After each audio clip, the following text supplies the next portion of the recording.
Hello viewers আহকচোন আজি আমি বৰালি মাছ আমি নভজাকে থেকেৰা টেঙা দি বনাবলৈ আগবাঢ়িছো আহকচোন ইয়াৰ কাৰণে মই প্ৰথমতে লৈ লৈছো পিয়াজ কেঁচা জ্বলা আৰু নহৰু মিক্সি বাটিত দি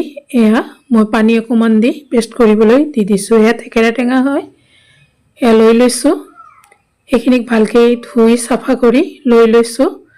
লোৱাৰ পিছত পানীত মই তিয়াই থৈ দিছো কেৰাহী বহাই দিছো কেৰাহীত দি দিছো তেল তাতে দি দিছো জিৰা শুকান জলকীয়া আৰু পিয়াজ এইখিনি ধুনিয়াকৈ ভাজি লৈ লম পিয়াজখিনি অকমান ৰঙচুৱা হওঁতে ইয়াতে দি দিছো বিলাহী এটা কাটি লৈছিলো এই বিলাহীটো দি ইয়াক ভালদৰে লৰাই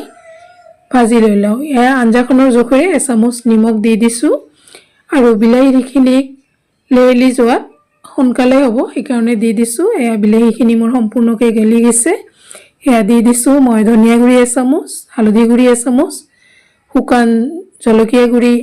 এক চামুচতকৈ বেছি আৰু দি দিছো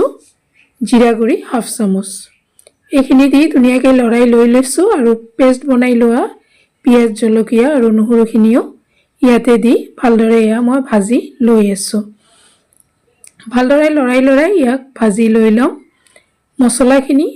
ধুনীয়াকৈ হৈ আহিছে মছলাখিনিৰ ওপৰলৈ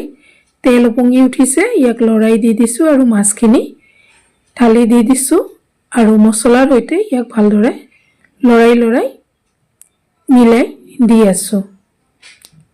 মছলাখিনি সম্পূৰ্ণ মাছখিনিৰ গায়ে লাগি ধৰিছে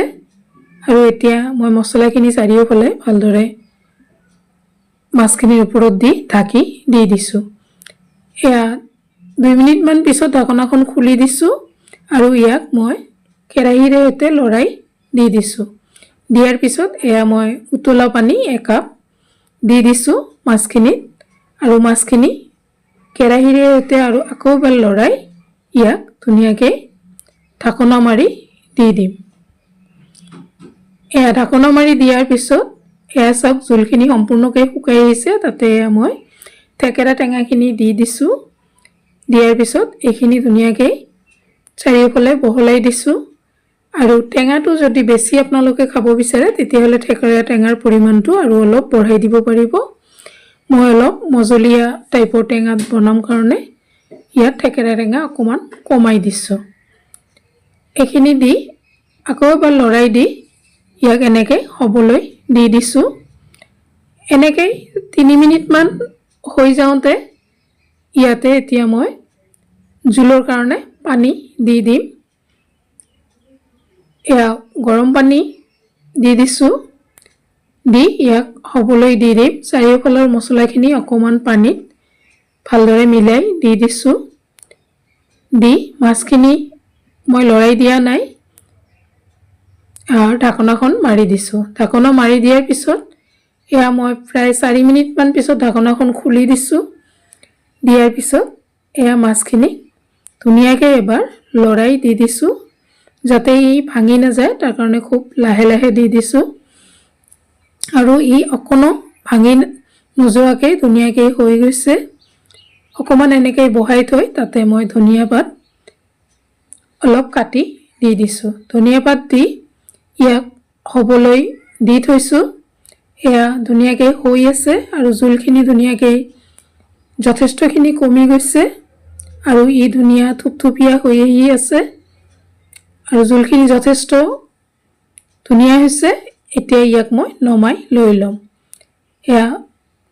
মাছখিনিৰ ধুনীয়া কালাৰো হৈছে অকমান ঠাণ্ডা হোৱাৰ পিছত ই আৰু দেখিবলৈ ধুনীয়া হৈছে এতিয়া মই পাত্ৰ এটাত ইয়াক উলিয়াই আপোনালোকৰ আগত পৰিবেশন কৰি লৈ লম আৰু থেকেৰা টেঙা দি এনেকৈ মাছ খাবলৈ বহুত টেষ্টি হয় আৰু টেঙাটো যদি বেছি খাব বিচাৰে বেছিকৈ দিলে ই আৰু ভাল হয় মাছখনৰ কি ধুনীয়া কালাৰ হৈছে খাবলৈ যথেষ্ট টেষ্টি হৈছে আপোনালোকে নিশ্চয় ভাল পাব আৰু সাধাৰণতে আমাৰ ঘৰে প্ৰত্যেকই ইয়াক বনায় আপোনালোক সকলোলৈ ধন্যবাদ জনাই আজিলৈ ইয়াতে সামৰিছো ধন্যবাদ।